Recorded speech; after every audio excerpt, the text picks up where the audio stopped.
ദൈവത്തിൻ്റെ പൊന്നു തിരുനാമം. സംഭവങ്ങളുടെ ചില ഭാഗങ്ങൾ കഴിഞ്ഞ അങ്ങനെയെങ്കിൽ വ്രതന്മാർ നിമിത്തമോ ആ നാളുകൾ ചുരുങ്ങും. ആത്മീയ അർത്ഥം പറഞ്ഞാൽ ഈ സംഭവങ്ങൾ കാണുമ്പോൾ കർത്താവിൻ്റെ വരവ് വേഗത്തിൽ സംഭവിക്കും. അങ്ങനെയെങ്കിൽ യേശു വരുന്നു, യേശു വരുന്നു, യേശു വരുന്നു എന്ന് പ്രഭാഷകരും ആത്മീയ ചാനലുകളുമെല്ലാം പറയുമ്പോൾ അവൻ്റെ വരവിന് നിതാന്തമായി ഏതെങ്കിലും ഒരു ലക്ഷണം ആവശ്യമാണല്ലോ. നമ്മൾ വിമാനത്താവളത്തിലോ റെയിൽവേ സ്റ്റേഷനിലോ ഒക്കെ ചെല്ലുമ്പോൾ അവിടെ ഡിസ്പ്ലേ കാണിക്കും, ഇത്ര സമയത്ത് വിമാനം പുറപ്പെടും അല്ലെങ്കിൽ വന്നു ചേരും. റെയിൽവേ സ്റ്റേഷനിൽ ചെന്നാൽ ഇന്ന ട്രെയിൻ ഇത്ര സമയത്ത് വരും, ഇത്രാമത്തെ പ്ലാറ്റ്ഫോമിൽ വരും. ഇങ്ങനെയൊക്കെയുള്ള കാര്യങ്ങൾ ഒരു മുൻകൂട്ടി ഒരു അറിയിപ്പ് തരും. നമ്മുടെ ഗവൺമെൻറ്റിൽ നടക്കുന്ന കാര്യങ്ങൾ, ഭാവിയിലെ തിരഞ്ഞെടുപ്പുകൾ, ഇങ്ങനെയൊക്കെയുള്ള കാര്യങ്ങൾ മുൻകൂട്ടി പറയുന്നത് പോലെ മഹാദൈവം തൻ്റെ പുത്രനെ ലോകത്തിലേക്ക് അയക്കുന്നതിന് മുമ്പ് ചില ലക്ഷണങ്ങൾ രണ്ടാമത്തെ പ്രത്യക്ഷതയ്ക്ക് മുമ്പ് ലോകത്തിൽ നടക്കും. അതിന് യേശു തമ്പുരാൻ പറഞ്ഞ മറുപടി കൃത്യമായി നമ്മൾക്കറിയാം. ആ മറുപടിയിലേക്ക് വരാം. മത്തായി 24:3-4 വാക്യങ്ങൾ. അത്തിയെ നോക്കി ഒരു ഉപമ പഠിപ്പീൻ. അതിൻ്റെ കൊമ്പിളതായി ഇലതളിർക്കുമ്പോൾ വേനൽ അടുത്തുവെന്ന് നിങ്ങൾ അറിയുന്നുവല്ലോ. അങ്ങനെ നിങ്ങൾ ഇതൊക്കെയും കാണുമ്പോൾ അവൻ അടുക്കൽ വാതിൽക്കൽ തന്നെ ആയിരിക്കുന്നു എന്ന് അറിഞ്ഞുകൊള്ളുവിൻ. ഇതൊക്കെ സംഭവിക്കുവോളം ഈ തലമുറ ഒഴിഞ്ഞു പോകുകയില്ലെന്ന് ഞാൻ സത്യമായിട്ട് നിങ്ങളോട് പറയുന്നു. ആകാശവും ഭൂമിയും മാറിപ്പോകും, എൻ്റെ വചനങ്ങളോ ഒഴിഞ്ഞു പോകുകയില്ല. അനുഗ്രഹിക്കപ്പെട്ട ഒരു വാക്യത്തിലേക്ക് നമ്മുടെ ശ്രദ്ധയെ ചിന്തിക്കാം. ഇതിനകത്ത് യേശു തമ്പുരാൻ മൊഴി ചൊല്ലിയത് അത്തിയെ നോക്കി ഒരു ഉപമ പഠിപ്പീൻ. കൊമ്പിളതായി ഇല തളിർക്കുമ്പോൾ വേനൽ അടുത്തിരിക്കുന്നുവെന്ന് നിങ്ങൾ അറിയുന്നുവല്ലോ. അങ്ങനെ ഇതൊക്കെയും കാണുമ്പോൾ അവൻ അടുക്കേ വാതിൽക്കൽ. അങ്ങനെയെങ്കിൽ ഈ അത്തി തളിർത്ത തലമുറ ഒഴിഞ്ഞു പോകുന്നതിന് മുമ്പ് നാഥൻ്റെ വരവ് ഭൂതലത്തിലുണ്ടാകും. ശ്രദ്ധയോടെ നല്ല അനുഗ്രഹിക്കപ്പെട്ട ദൈവവചനമാണ് നമ്മൾ ശ്രമിക്കുന്നത്. ഇതിനകത്ത് കർത്താവിൻ്റെ വരവിനോടനുബന്ധിച്ച് 4 തലങ്ങൾ രേഖപ്പെടുത്തിയിട്ടുണ്ട്. അത്തിയാകുന്ന ഇസ്രയേൽ അഥവാ യഹൂദൻ്റെ മടങ്ങിവരവ്, കൂട്ടിച്ചേർപ്പ്, ഇംഗ്ലീഷിൽ റീസ്റ്റോറേഷൻ ഓഫ് ഇസ്രയേൽ. 2, അപ്പോൾ തന്നെ മറ്റൊരുവൻ ഭരണത്തിലേക്ക് വരാൻ കൊതിക്കും, അവൻ അടുക്ക്, അവൻ്റെ പേര് ആൻറ്റി ക്രൈസ്റ്റ്. അങ്ങനെയെങ്കിൽ ലോകത്തെ ഭരിക്കുവാൻ ഒരു ഭരണാധികാരി വരും, എതിർ ക്രിസ്തു. അപ്പോൾ തന്നെ മറ്റൊരു സംഭവം വേനൽ. ഇസ്രയേലിനോടുള്ള വിഷയത്തിൽ ഇന്ന് ലോകം ഒരു 3-4 ലോകമഹായുദ്ധത്തേക്ക് കുതിക്കുന്ന കാഴ്ച, അഥവാ ഒരു 3-4 ലോകമഹായുദ്ധത്തിൻ്റെ ചാലുകൾ. 4 ആകാശം, ഭൂമി, സൂര്യൻ, ചന്ദ്രൻ, നക്ഷത്രങ്ങൾ, എർത്ത്, സ്റ്റാർ, മൂൺ, സൺ, ഇവയിലുണ്ടാകുന്ന മാറ്റങ്ങൾ. ദൈവവചന പഠിതാക്കൾ, ഞങ്ങൾ ശ്രദ്ധിക്കുന്ന മാന്യ സ്നേഹിതർ, കർത്താവിൻ്റെ വരവിൻ്റെ 4 ലക്ഷണങ്ങൾ. 1 യഹൂദ ലക്ഷണം, 2 എതിർ ക്രിസ്തുവിൻ്റെ ലക്ഷണം, 3 ജാതീയ ലക്ഷണം, 4 പ്രപഞ്ച ലക്ഷണം.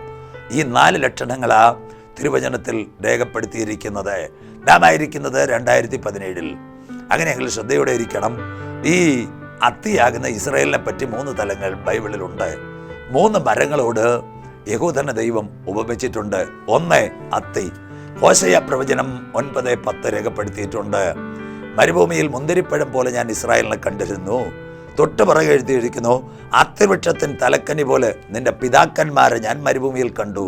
അതിൻ്റെ അർത്ഥം അത്തി ഇസ്രായേൽ എന്ന രാഷ്ട്രീയം. 2 മുന്തിരി. യോഹന്നാൻ സുവിശേഷം 15-ാം അധ്യായം 1-2 വാക്യങ്ങൾ രേഖപ്പെടുത്തിയിട്ടുണ്ട്. അവൻ്റെ ആത്മീയപ്പത്തെ പറ്റി, ഞാൻ സാക്ഷാൽ മുന്തിരിവള്ളിയും എൻ്റെ പിതാവ് തോട്ടക്കാരനും, എന്നിൽ കായ്ക്കാത്ത കൊമ്പുകളൊക്കെയും തമ്പുരാൻ വെട്ടിക്കളയും. അത് 2-ാമത്തെ തലം. 3-ാമത്തെ തലമാ ഒലിവ്. ഒലിവ് അവൻ്റെ സൗന്ദര്യത്തെ കാണിക്കുന്നു. ആ സൗന്ദര്യത്തിന് നല്ല ഒരു സങ്കീർത്തനം രേഖപ്പെടുത്തുന്നുണ്ട്, 128. നമ്മുടെ വിവാഹ ശുശ്രൂഷകളിൽ, മംഗള ശുശ്രൂഷകളിൽ, കാടുകളിലെല്ലാം അടിച്ചു കൊടുക്കുന്ന ഒരു സങ്കീർത്തനമാണ്. പലരും ഇത് ശ്രദ്ധിക്കുന്നെങ്കിലും അതിന് ഇസ്രായേലിനോടുള്ള ബന്ധത്തിൽ നല്ല ബന്ധം.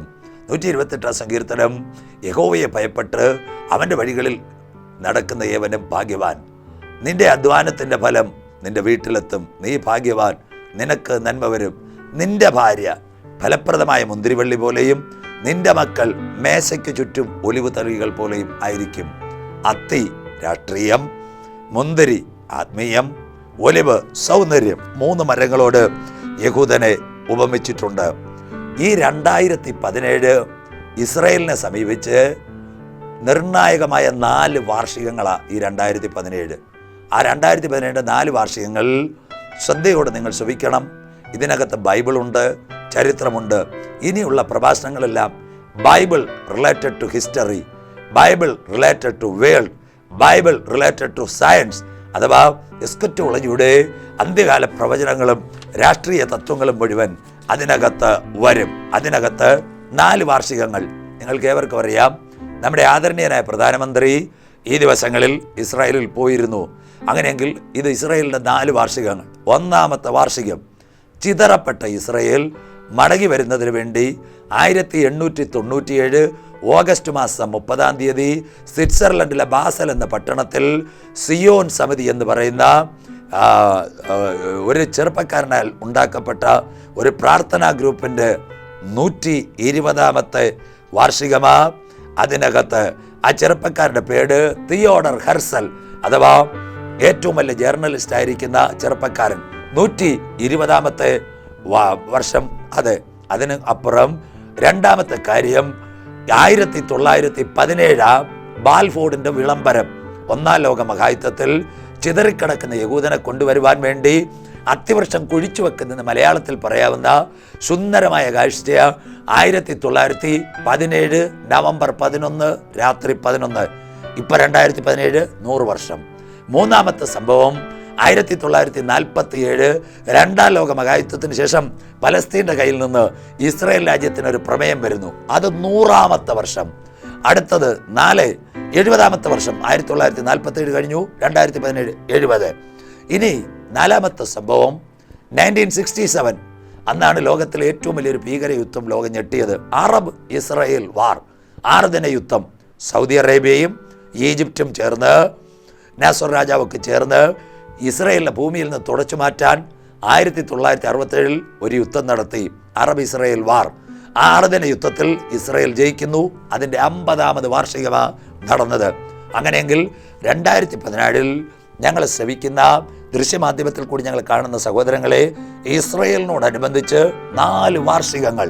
ഇതൊരു അന്ത്യകാല സംഭവത്തിൻ്റെ മുന്നോടി. 1897 അവരുടെ രാജ്യത്തിന് വേണ്ടി പ്രാർത്ഥിക്കുന്ന ബാസൽ മിഷനിൽ സിയോൺ സമിതി രൂപം കൊടുത്തു. Theodor Herzl 1. 1917 അത്തി എന്ന ചെടി കുഴിച്ചു വെക്കുന്നു. 100 വർഷം. 1947 ഒരു പ്രമേയം വരുന്നു പലസ്തീനിൽ നിന്ന് ഇസ്രായേൽ. 1967 6 ദിന യുദ്ധത്തിൽ വളരെ നിർണായകമായി ഒരു കാര്യം സംഭവിച്ചു. ഇസ്രായേലിന് ദേശമെല്ലാം കിട്ടിക്കഴിഞ്ഞിരിക്കുന്നു. അതനുസരിച്ച യേശു തമ്പുരാൻ പറയുന്നത്, അത്തിയെ നോക്കി ഒരു ഉപമ പഠിപ്പീൻ, അതിൻ്റെ കൊമ്പിളതായി ഇല തളിർക്കുമ്പോൾ വേനൽ അടുത്തിരിക്കുന്നു. ഇന്ന് ഇസ്രായേലിൻ്റെ ടെക്നോളജി എന്താ നമുക്ക് ഏവർക്കും അറിയാം. ഇസ്രായേലിൻ്റെ എയ്റോസ്പേസ് ഇൻഡസ്ട്രി IAS, ഇന്ത്യയിലെ IAS അല്ല സഹോദരങ്ങളെ, ഇസ്രായേൽ എയ്റോസ്പേസ് ഇൻഡസ്ട്രി ലോകത്തിലെ നിർണായകമായ കാര്യങ്ങളിൽ ഇന്ന് ശ്രദ്ധ ചെലുത്തുന്നു. നമുക്കറിയാം, പാലും തേനും എടുക്കുന്ന കനാൻ ദേശം, അവരുടെ ടെക്നോളജിയുടെ വലുതാ പരമ്പരകൾ. ഇന്നത്തെ റഡാർ സംവിധാനങ്ങൾ മുഴുവൻ ഇസ്രായേലിൻ്റെത്. അതിനപ്പുറം സോളാർ പാനലുകൾ ഇസ്രായേലിൻ്റെത്. കടലിലെ സുനാമി തിരകളെ അറിയുവാൻ കടലിൽ പോലും കേരളത്തിലും തമിഴ്നാട്ടിലുമെല്ലാം ഇസ്രായേലിൻ്റെ റഡാർ. അതിർത്തികളിലെയും കാവൽ നിൽക്കുന്ന പട്ടാളക്കാർക്ക് തുണയായി ഇസ്രായേൽ റഡാർ. അതാ യേശു തമ്പുരാൻ പറഞ്ഞ് അത്തി തളിർത്തു കൊമ്പിളതായി. ഇനി നിർണായകമായൊരു കാര്യം ഇസ്രായേലിൻ്റെ വിഷയത്തിൽ ലോകം ഭയപ്പെടുന്നു. അത് നിങ്ങൾ ഏവരും ശ്രദ്ധിക്കണം. ഇനി ഇസ്രായേലിൻ്റെ കയ്യിൽ ഒരു പൂകണ്ട എന്ന മിസൈലുണ്ട്. ആ മിസൈൽ ലോകരാജ്യങ്ങൾ പേടിക്കുന്നു. അതിൻ്റെ പേര് സ്പാരോ. സ്വാഭാവികമായും ഒരു മിസൈലിനെ അന്തരീക്ഷത്തിൽ വച്ചാൽ ആ മിസൈൽ വരുമ്പോൾ അതിനെ എതിർക്കുവാൻ, ഒരു സ്കഡിനെ തകർക്കുവാൻ ഒരു പേട്രിയറ്റ്, അങ്ങനെ ഒരു മിസൈൽ സംവിധാനത്തെ പോലും മറികണ്ടിച്ചുകൊണ്ട് ലക്ഷ്യസ്ഥാനത്തേക്ക് എത്തുന്ന ഒരു മിസൈൽ ഈ ദിവസങ്ങളിൽ ഇസ്രായേൽ പരീക്ഷിച്ചു കഴിഞ്ഞു. അതിൻ്റെ മിസൈലിൻ്റെ പേര് സ്പാരോ, ഭൂഖണ്ഡാന്തര മിസൈൽ. ലോകത്തിലെ ഏത് ഡെസ്റ്റിനേഷനിലേക്ക് പോകാവുന്ന മിസൈൽ ലോകത്തിൽ പരീക്ഷിച്ചു കഴിഞ്ഞു. അതാ യേശു തമ്പുരാൻ മൊഴി ചൊല്ലിയത്. നിർണായകമായ കാര്യത്തിൽ കൂടെ യേശു തമ്പുരാൻ പറയുന്ന ഒരൊറ്റ കാര്യമാ, അത്തി തളിർത്തു കൊമ്പിളതായി വേനൽ അടുത്തു. അങ്ങനെയെങ്കിൽ ഇതൊക്കെയും കണ്ട തലമുറയാ നാം ആയിരിക്കുന്നത്.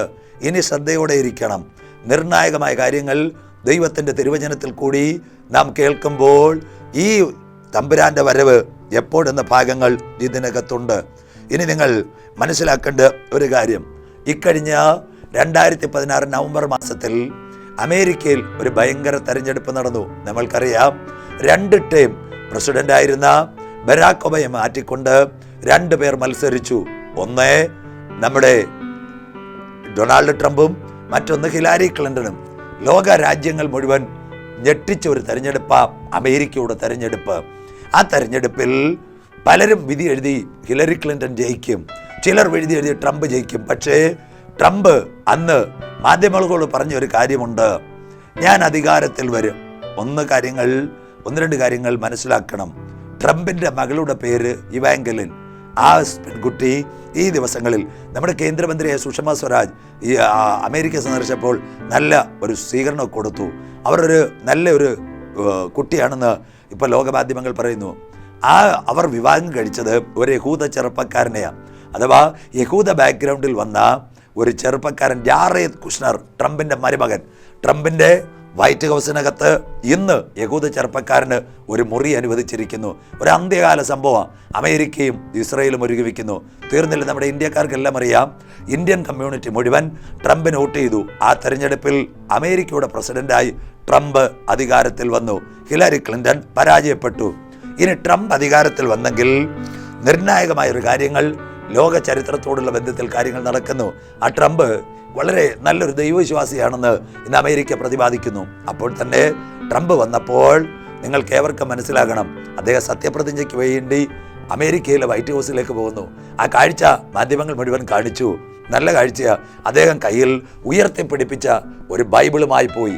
ലോകത്തിലെ മാധ്യമങ്ങൾ മുഴുവൻ ട്രംപിനോട് ചോദിച്ചു, സാർ ഇത്രയും നല്ലൊരു ഉന്നത സ്ഥിതിയിൽ പോകുമ്പോൾ പ്രിയപ്പെട്ടവരെ ആ ബൈബിളുമായിട്ട് പോകാൻ കാര്യം? അപ്പോൾ ട്രംപ് പറഞ്ഞുകൊണ്ട്, എൻ്റെ മാതാവ് എനിക്ക് വേണ്ടി പ്രാർത്ഥിച്ചതായിരുന്നു. മാതാവ് ലോകത്തിലല്ലെങ്കിലും ആ അമ്മയുടെ കണ്ണുനീർ ഇന്ന് എന്നെ അമേരിക്കൻ പ്രസിഡന്റ് പദവിയിൽ എത്തിച്ചു. ഈ പ്രഭാഷണത്തിൽ കർത്താവിൻ്റെ പുനരാഗമനവും ലോകാന്ത്യ സംഭവങ്ങളും കേൾക്കുന്ന പ്രിയപ്പെട്ട ദൈവവൈതലേ, മക്കൾക്ക് വേണ്ടിയുള്ള മാതാപിതാക്കന്മാരുടെ പ്രാർത്ഥന ഏറ്റവും ശ്രദ്ധേയമായിരിക്കും. അമ്മ മരിച്ചു എങ്കിൽ പോലും ആ അമ്മ പറഞ്ഞ പ്രാർത്ഥനയുടെ മറുപടിയായി ട്രംപിന് അമേരിക്കയിലെ പ്രസിഡന്റായി ദൈവം തെരഞ്ഞെടുത്തു. അത് മാത്രമല്ല, അദ്ദേഹത്തിന് വേണ്ടി പ്രാർത്ഥിക്കുന്ന അനേകം പേർ അമേരിക്കയിലുണ്ട്. അദ്ദേഹത്തോട് ഇന്ന് ലോകമാധ്യമങ്ങൾ പറയുന്ന അദ്ദേഹം ഈ നോമിനേഷൻ കൊടുക്കുന്ന സമയത്ത് പോലും അദ്ദേഹം ദൈവദാസന്മാരെ വിളിച്ച് പ്രാർത്ഥിച്ചതിന് ശേഷമാണ് മിസ്റ്റർ ട്രംപ് ആ നോമിനേഷൻ കൊടുത്തത്. ഇന്ന് ദൈവത്തിൻ്റെ വചനം നിങ്ങൾ മനസ്സിലാക്കണം. പഴയ നിയമത്തിൽ ശമൂവേലിൻ്റെ ഒരു പുസ്തകമുണ്ട്. അവിടെ ഹന്ന എന്ന് പറയുന്ന നല്ലൊരു മാതാവ് ഉണ്ടായിരുന്നു. അവർക്ക് മക്കളില്ലായിരുന്നു. അവർ ആലയത്തിൽ പോകുമ്പോൾ വീട്ടിലുള്ളപ്പോൾ പലരും അവരെ പുച്ഛിക്കുമായിരുന്നു. പ്രിയപ്പെട്ട ദൈവമക്കളെ, ആ ഹന്നയുടെ പ്രാർത്ഥന ആലയത്തിൽ ദൈവം കേട്ടു. അവൾക്ക് മറുപടിയായി പ്രത്യാശയോടെ ദൈവം മറുപടി കൊടുത്തു. ഹന്നയുടെ കരച്ചിൽ ദൈവം കേട്ടു. നല്ലൊരു ശമൂവേൽ ബാലനെ നൽകി. ഇന്നത്തെ മക്കളെപ്പോലെയല്ല. മാതാപിതാക്കളുടെ കണ്ണുനീരിൻ്റെ വിലയായ മക്കൾ ശമൂവേൽ ബാലൻ നമുക്കറിയാം. പിന്നത്തതിൽ ഇസ്രയേലിൻ്റെ അനുഗ്രഹിക്കപ്പെട്ട ഒരു പ്രവാചകനായി മാറി. ശമൂവേലിൻ്റെ ജീവിതം കർത്താവിൻ്റെ വരവ് വിഷയമെങ്കിലും ഒന്ന് തൊട്ട് കാണിച്ച് ഞാൻ വചനത്തിലേക്ക് മടങ്ങി വരാം. ഏലിയുടെ വീട്ടിൽ പുരോഹിതൻ്റെ ഭവനത്തിൽ കഴിയുമ്പോൾ ആലയത്തിന് വേണ്ടി സമർപ്പിക്കപ്പെട്ട ശമൂവേൽ 1-2 പ്രാവശ്യം ശബ്ദം കേട്ടിട്ട് ഏലിയോട് ചെന്ന് ചോദിച്ചു, പുരോഹിതൻ എന്നെ വിളിച്ചോ? ഏലി പറയുന്നു, ഞാൻ വിളിച്ചിട്ടില്ല. ഇനി ആരെങ്കിലും ഈ ശബ്ദം കേട്ടാൽ തമ്പുരാൻ്റെ വിളിയെന്നോർത്ത് നീ മറുപടി കൊടുക്കണം. പിന്നെയും വിളി കേട്ടപ്പോൾ ആ ശമൂവേൽ ബാലൻ മൊഴി ചൊല്ലുന്നത് നല്ല താഴ്മയുടെ ഭാഷ, അടിയനിതാ. താഴ്മയുള്ള ദൈവമക്കളെ, നിങ്ങളെ ഉയർത്തുവാൻ ദൈവശക്തൻ.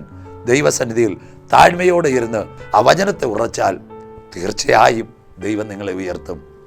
ഇസ്രയേലിലെ ആദ്യത്തെ പ്രവാചകരായി ശമൂവേലിനെ ദൈവം മാറ്റിയത് 1 താഴ്മ. ഏലിയുടെ മക്കൾ ലോകത്തിൻ്റെ മോഹങ്ങളിൽ പോയി പരാജയപ്പെട്ടപ്പോൾ അവർ പട്ടുപോയി. പക്ഷേ ഒരമ്മ പ്രാർത്ഥിച്ച് കരഞ്ഞ ദൈവവൈതൽ ശമൂവേൽ ബാലൻ ഇസ്രയേലിലെ അനുഗ്രഹിക്കപ്പെട്ട പ്രവാചകനായി മാറുന്നു. ഈ പ്രക്ഷേപണത്തിൽ ഞങ്ങളെ കേൾക്കുമ്പോൾ തന്നെ മാതാപിതാക്കളോട് ദൈവനാമത്തിൽ ഒരു അഭ്യർത്ഥനയുള്ളത്, നിങ്ങളുടെ തലമുറകൾക്ക് വേണ്ടി നിങ്ങൾ പ്രാർത്ഥിച്ചാൽ നിങ്ങളുടെ കുഞ്ഞുങ്ങൾ വഴിതെറ്റിപ്പോകത്തില്ല. നിങ്ങളുടെ കുഞ്ഞുങ്ങൾ ദുഷ്ടക്കൂട്ടുകെട്ടിൽ കയറിപ്പറ്റത്തില്ല. അഥവാ കേസുകൾക്കോ വഴക്കുകൾക്കോ ഒന്നും പോകാതെ നല്ല ജീവിതം ജീവിപ്പാൻ നിങ്ങളുടെ കുഞ്ഞുങ്ങൾക്ക് വേണ്ടി പ്രാർത്ഥിക്കുന്ന മാതാപിതാക്കളെ ഈ തലമുറയിൽ ദൈവം എഴുന്നേൽപ്പിക്കട്ടെ. ട്രംപ് സത്യപ്രതിജ്ഞ ചെയ്യാൻ പോയി. നിർണായകമായൊരു സത്യപ്രതിജ്ഞ അന്ന് നടന്നു. ആ സത്യപ്രതിജ്ഞയ്ക്ക് ശേഷം ട്രംപ് പല രാഷ്ട്രങ്ങളും സന്ദർശിച്ചു. നിർണായകമായൊരു സന്ദർശനം ട്രംപിനോടുള്ള ബന്ധത്തിൽ ലോകത്തിൽ നടന്നു. നിങ്ങൾക്ക് ഏവർക്കും അറിയാം. ആ ട്രംപിനോടുള്ള വിഷയത്തിൽ നടന്ന ഒരു സന്ദർശനമാണ് ട്രംപിൻ്റെ സൗദി അറേബ്യയിലേക്കുള്ള സന്ദർശനം ലോകം ഉറ്റുനോക്കിയതാം. കർത്താവിൻ്റെ വരവിനോടനുബന്ധിച്ച് ഒരു പ്രവചനത്തിൻ്റെ നിവൃത്തിയാം. സൗദി അറേബ്യയിലേക്ക് ട്രംപ് വന്നത് റിയാദിൽ നടക്കുന്ന GCC ഉച്ചകോടിക്ക് വേണ്ടിയാ സൗദി അറേബ്യയിലേക്ക് ട്രംപ് വന്നത്. അങ്ങനെയെങ്കിൽ ആ ട്രംപ് വരുമ്പോൾ പ്രിയപ്പെട്ട ദൈവമക്കളെ, ആ നിർണായകമായ കാലമാ യഹൂദൻ്റെ 4 വാർഷികങ്ങളും. അവിടെ $11,000 കോടി കരാർ ട്രംപ് സൗദി അറേബ്യയുമായി ഒപ്പിട്ടു. ഇന്ന് ഒരു ഇസ്ലാമിക രാഷ്ട്രങ്ങളിൽ നിന്ന് ഡയറക്റ്റ് ഇസ്രായേലിലേക്ക് വിമാന സർവീസ് ഇല്ല. ഇവിടെ നിന്ന് ഇസ്രായേൽ തീർത്ഥാടനത്തിന് പോകുന്നവർ ഈജിപ്തിലോ ലെബനോനിലോ അതല്ലെങ്കിൽ ജോർദാനിലോ ഇറങ്ങി എയർപോർട്ട് വഴി പോകത്തില്ല, ബസ് മാർഗം പോകണം. അങ്ങനെ ഇസ്രായേലുമായി ഒരു വിമാനം അറബ് രാജ്യങ്ങളിൽ ഇല്ലാത്തതിൽ ആ കാലത്തിന് ഒരു മാറ്റം വരുത്തിക്കൊണ്ട് 1967 ലോകചരിത്രത്തിൽ നാം പഠിക്കുമ്പോൾ ഈജിപ്റ്റ് സൗദി അറേബ്യയും യുദ്ധം നടത്തുമ്പോഴാണ് സൗദിയുടെ തലസ്ഥാനമായ റിയാദിൽ നിന്ന് ഒരു വിമാനം യുദ്ധത്തിന് വേണ്ടി ഇസ്രായേൽ പോയത്. ദീർഘ 50 വർഷങ്ങൾക്ക് ശേഷം ചരിത്രവും ലോക രാഷ്ട്രീയ നേതാക്കളും നോക്കുമ്പോൾ റിയാദ് അന്താരാഷ്ട്ര വിമാനത്താവളത്തിൽ നിന്ന് അതിർത്തികൾ ഭേദിച്ചുകൊണ്ട് ശക്തമായൊരു വിമാനം ഇസ്രായേലിലെത്തി. അതാ മിസ്റ്റർ ഡൊണാൾഡ് ട്രംപിൻ്റെ വിമാനം. ലോക ചരിത്രത്തിൽ ഇന്ന് വരെ ഇങ്ങനൊരു സംഭവം നടന്നിട്ടില്ല. റിയാദ് അന്താരാഷ്ട്ര വിമാനത്താവളത്തിൽ നിന്ന് മിസ്റ്റർ ട്രംപിൻ്റെ വിമാനം ഇസ്രായേലിലേക്ക് പോയി. സാധാരണ ഗൾഫിലെ ഒരു സന്ദർശനം കഴിഞ്ഞാൽ അമേരിക്കയിലെ ഒരു ഭരണാധികാരി ന്യൂയോർക്കിലോ വാഷിങ്ടണിലേക്കോ പോകേണ്ടതിന് പകരം മിസ്റ്റർ ട്രംപ് എന്തുകൊണ്ട് ഇസ്രായേലിലേക്ക് പോയി? എൻ്റെ പ്രഭാഷണം ശ്രദ്ധിക്കുന്ന മാന്യ സ്നേഹിതരെ, അതിനകത്തെ ഒരു സംഭവം, ഇന്ന് ലോകത്തിലെ ഏറ്റവും വലിയ പ്രശ്നം ഒരു ലോകമഹായുത്വമല്ല, ഗ്ലോബൽ വാർമിംഗ് അല്ല, ജലത്തിനുള്ള വിഷയമല്ല. യഹൂദന് സിനഗോഗില്ല, യഹൂദന് ഇന്നൊരാലയമില്ല. നിങ്ങൾക്ക് ഏവർക്കും അറിയാം, ഹെരോദാവ് പണിഞ്ഞ ആലയം AD 70 ടൈറ്റസ് തകർത്തു. ഇന്ന് അവന് സിനഗോഗില്ല. ഇന്ന് യഹൂദൻ്റെ ഏറ്റവും ശക്തമായ ആഗ്രഹം ഒരാലയം അവന് വേണ്ടി ആവശ്യമാണ്. അങ്ങനെയെങ്കിൽ അറബ് രാഷ്ട്രങ്ങളുടെ ഗതി എന്തെന്നറിയാൻ വേണ്ടിയ മിസ്റ്റർ ട്രംപ് റിയാദിൽ വരികയും യഹൂദൻ്റെ ആലയത്തിന് വേണ്ടി അവരുടെ നടപടിക്രമം എന്തെന്നറിയിക്കുവാൻ മിസ്റ്റർ ട്രംപ് ടെലവീവിലേക്ക് വന്നു, ഇസ്രായേലിലേക്ക്. അർത്ഥം, സൗദി അറേബ്യയും ദുബായും ഖത്തറും കുവൈറ്റും അതുപോലെ തന്നെ ബഹ്റിനും ഒമാൻ്റെയും സ്ഥിതി ഇസ്രായേലിനോടുള്ള ബന്ധത്തിൽ രേഖപ്പെടുത്തുവാൻ ബഹുമാനപ്പെട്ട ട്രംപ് ഇസ്രായേലിൽ പോയപ്പോൾ കൃപ പ്രാപിച്ച ദൈവമക്കൾ പറയണം, അവർ വോട്ട് കൊടുത്ത ട്രംപ് അവരോട് വിധേയം കാണിച്ച് ഇസ്രായേലിലേക്ക് മടങ്ങി വന്ന് ആലയത്തിൻ്റെ നിർണായകമായ കാര്യങ്ങളിലേക്ക് നടക്കാൻ പോകുന്നു.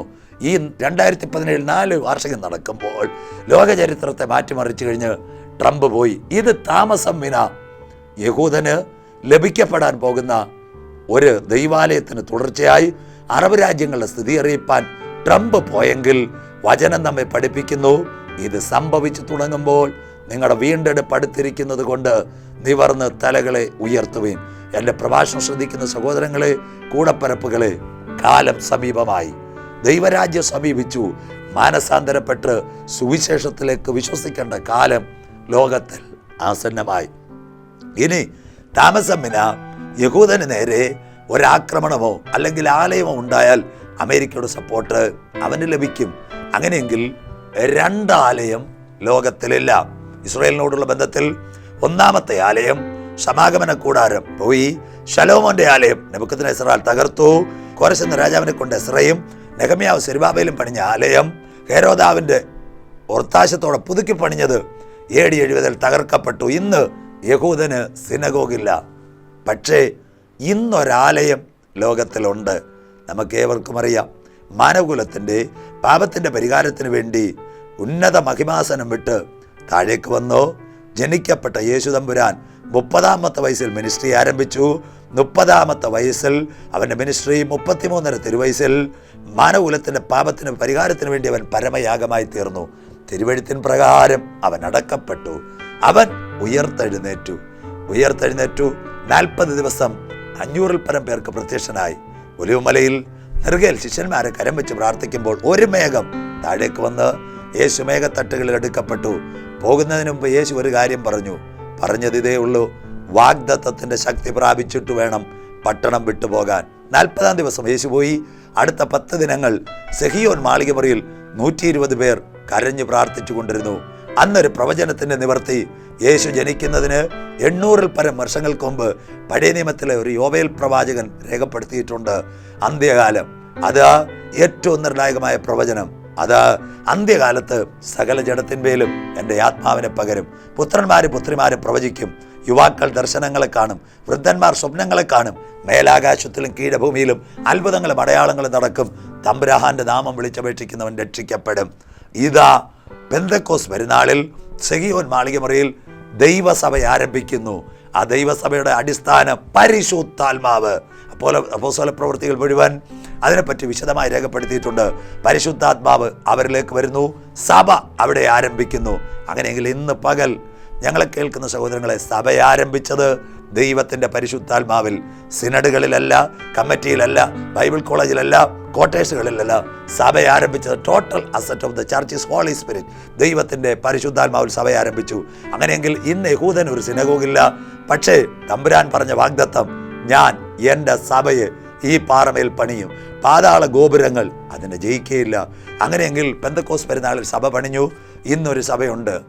ഈ പ്രഭാഷണം കേൾക്കുമ്പോൾ നിങ്ങൾക്ക് മനസ്സിലാകേണ്ട ഏറ്റവും നല്ല ആവശ്യകത, യഹൂദന്റെ സിനഗോഗ് ഉണ്ടായി, അതിനകത്ത് യാഗപീഠം ഉയർത്തി പഴയ നിയമത്തിന്റെ ആരാധന അവിടെ ആരംഭിക്കുന്നതിന് മുമ്പ് ഇവിടുന്ന് ഒരു കൂട്ടം എടുക്കപ്പെടും.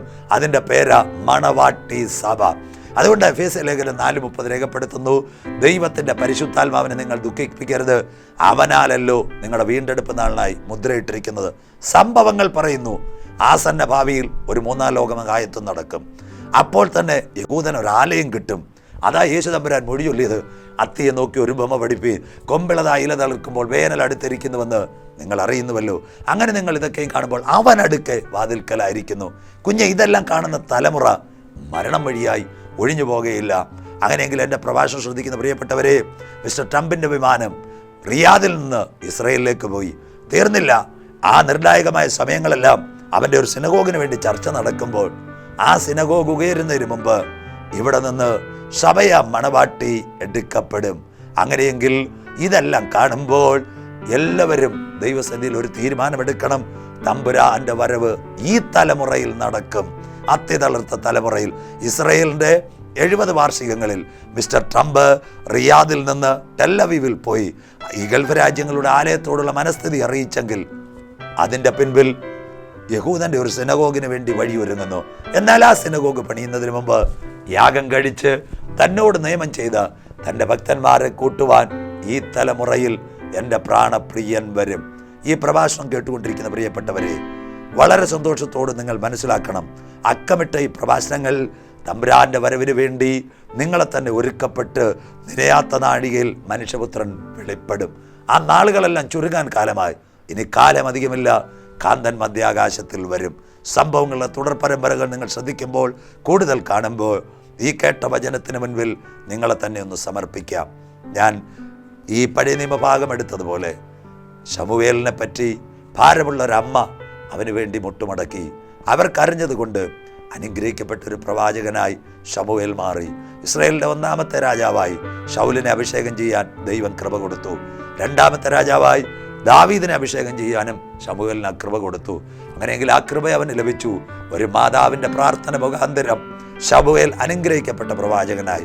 ഒരു മാതാവിൻ്റെ പ്രാർത്ഥന മുഖാന്തരം മിസ്റ്റർ ട്രംപ് അമേരിക്കയുടെ പ്രസിഡന്റ് സ്ഥാനത്തെത്തി കൊട്ടാരത്തിൽ കറുത്ത പുസ്തകവുമായി കൊണ്ടുപോകുമ്പോൾ നമ്മുടെ പ്രാർത്ഥനയ്ക്ക് മറുപടിയുണ്ട്, നമ്മുടെ കണ്ണുനീരിന് മറുപടിയുണ്ട്.